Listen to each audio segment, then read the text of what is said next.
building up, that's for sure. Thousands here in Newcastle today. Lots of protesting. Going to get you a bit louder later on. Lots of music to come.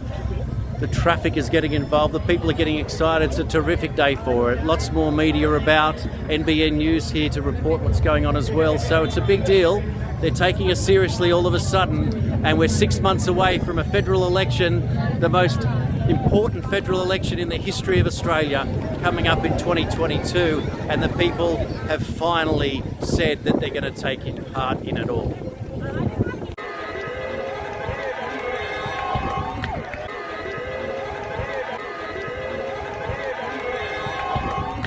This is Newcastle, Australia. This is not Sydney. This is not Brisbane. This is not Adelaide, Perth or Melbourne. This is little Newcastle, everyone. Have a look at Newcastle. Get loud, Newcastle. Let's hear you. Come on, Newcastle. Newcastle represent.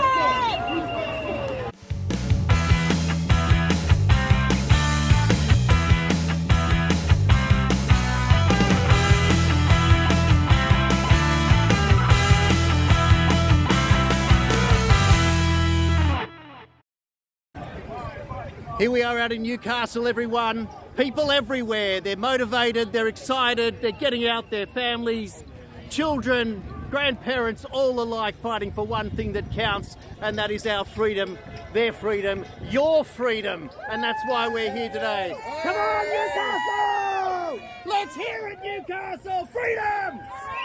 Freedom! Freedom! Freedom! No more mandates! Let's hear it, Newcastle! No more mandates! No more mandates!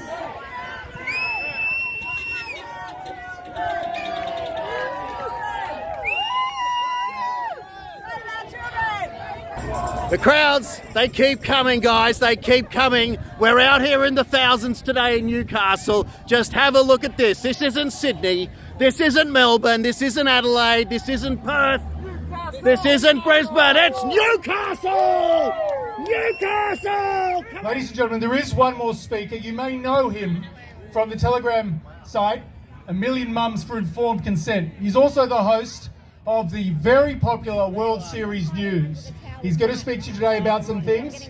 Ladies and gentlemen, please welcome Jason Olbourne. Thank you, PJ. Thank you, Newcastle. Well done, everyone. Big cheer for the band. Brouhaha. Well done. Thank you. 2 weeks ago, we stood here in the torrential rain. 5,000 plus people came out. Today, we easily beat that. Big round of applause for yourselves, everyone.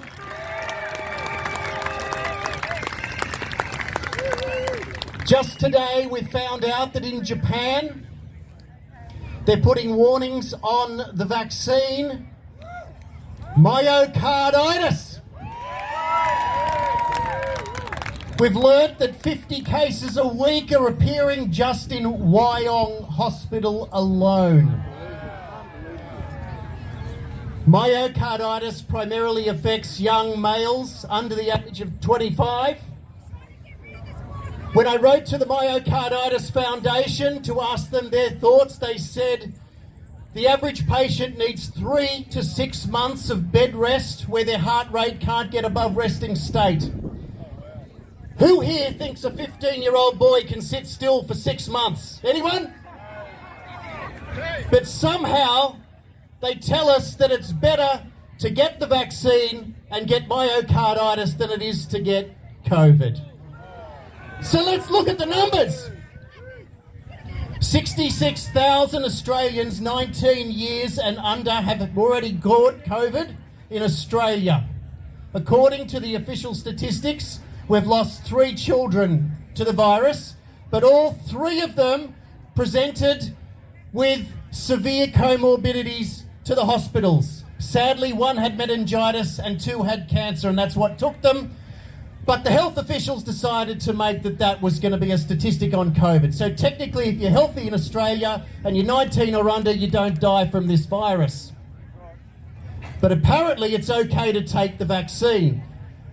And we all say that that's wrong. We know it is, and we trust our guts. So 100% of children don't die from COVID, they survive it. So why would anyone risk the long-term effects for a vaccine that doesn't even protect you from getting it or protect you from spreading it? So is it a vaccine? No. Is it a trick? Yes. Do we believe them? No. Can we all use our own eyes and read and discern information ourselves? Yes. Do we trust the government? No. That was easy. Now, as we said last time when we were here, everyone's watching because we're Newcastle and we're growing. Can I have a show of hands for the drones above? Let's wave! Newcastle, this is the beginning. 6 months and we will elect a brand new government, and all of you truth warriors out there are part of the big show. Government is of the people, for the people, and by the people. And not the government for the government. So the only way to do that is to be on your feet like you're here today, marching the march, standing up for your rights and backing your gut. Because your head tells you one thing, but your sixth sense is in here. And that's why you're all here today, because you trust it. So thank you all for coming. Please, if you can, support as many as you can, get involved, and there's nothing wrong with any of you becoming the next person to stand up for what you believe in, and that's how this really works. So we're going to hand over now for the final act. PJ? It's called Brouhaha. Let's cheer, let's dance, and let's sing, and let's tell everyone that we were here in Newcastle today to change history. Thank you. From World Series News, I'm here now with Craig Kelly from the United Australia Party. We're at the Newcastle Rally. Thank you, Craig, for coming on the show with me today. What did you think about the crowd here in Newcastle? It was actually a huge crowd, Jason. It was great to come up to Newcastle. I wasn't sure how big the crowd would be, but it actually blew away my expectations. The number of people that were here was just such... And it's not only the numbers, it's also been the diversity of people here. So many people of all different backgrounds. We had a strong Indigenous presence here today. We had the Aboriginal flag flying. We had people from all different backgrounds. A whole mixture of society. It was just a great day of love and friendship and support. Yeah, look, it's wonderful, Craig. Thank you. The biggest thing that everyone's, of course, worried about is the vaccines that they don't believe should be compulsory, mandatory or forced in any way. But in particular with the children, now 5 to 11, knowing what you know about the data, knowing that healthy children are safe, why do you think the government is so resistant to making this a voluntary and trying to make it so forced upon the people? What's going on? The reality is our medical bureaucracy has been captured by a fanatical cult that want to inject everyone indefinitely forever. Look at Greg Hunt as the health minister. 150 booster shots. They've only got a population of 20. Either he's very bad at maths or he's... That's 6 shots for every man, woman and child in the country. Now this is where we even saw the boss of Pfizer the other night talking about he wants to inject for Omicron, which we know the data shows is not much more than the flu at the moment. He wants to inject people 3 times for that. So we are dealing with a cult of fanatics that we need to call out. This cult has so much power. They're not listening to the proper medical evidence. Some of the world's most respected medical professionals in epidemiology around the world, they are saying we should cease this program for everyone. And they say injecting this stuff into kids, we don't know what the long-term adverse risks are, is dangerously reckless. Look, absolutely. The biggest thing we're seeing up here, and it's coming out of the hospital, of course, is myocarditis. It's the word that you're not allowed to speak, you're not allowed to say. But the thing is, it is a long pathway to recovery, and there's no guarantee that you're going to get even 10 years extension of life at that point. Why, again, do you think that these people want to pretend that they don't exist? Why are we denying vaccine injury that's so obvious? Well, remember, a lot of people need to admit that they were wrong and apologise. And they have to apologise for a lot of people that they've been responsible for death and a lot of vaccine injuries. Now, they're not going to do that. They're not going to admit that they were wrong. It's human nature. And they're just doubling down. Now, the data system that the TGA uses to actually compile these vaccine injuries is not fit for purpose. The underreporting in this is massive. We know when we only have to look at the AusVac safety data as compared to which AusVac safety data does a text message follow-up. We know that TGA data is underreported by at least 75%, at least probably much more. So we've got data that's not fit for purpose, trying to determine what the true risks are, which is, and there's so many cases that we hear about people going to hospital after the vaccines and not being, the hospitals not actually reporting. We've got a significant issue in this country and around the world.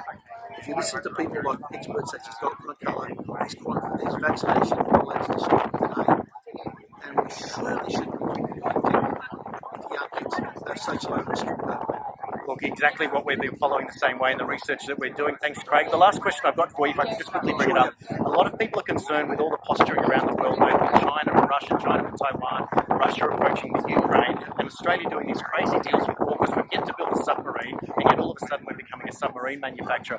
Is Australia putting its neck on the line for something it doesn't fully understand? And where do you see the threat with China going? Look, the Chinese have become a bit of a law for themselves. We've seen with that 9 dash line that they have, going almost to the shores of Indonesia, which they believe is all Chinese sovereign territory. The people of Taiwan should have the rights to an independent nation if they want to. We've got to make sure that we support our allies in this. If the Chinese see that there's some division amongst the allies, they'll expect that. So we need to make sure that we are discussing these issues and working very closely with our American allies in this situation. Look, thank you, Craig Kelly, for being on World Series News. Keep watching for more, worldseriesnews.com.au, and we'll keep you updated with all the latest facts and data as we normally do. See you on the next show. Thanks. All the best.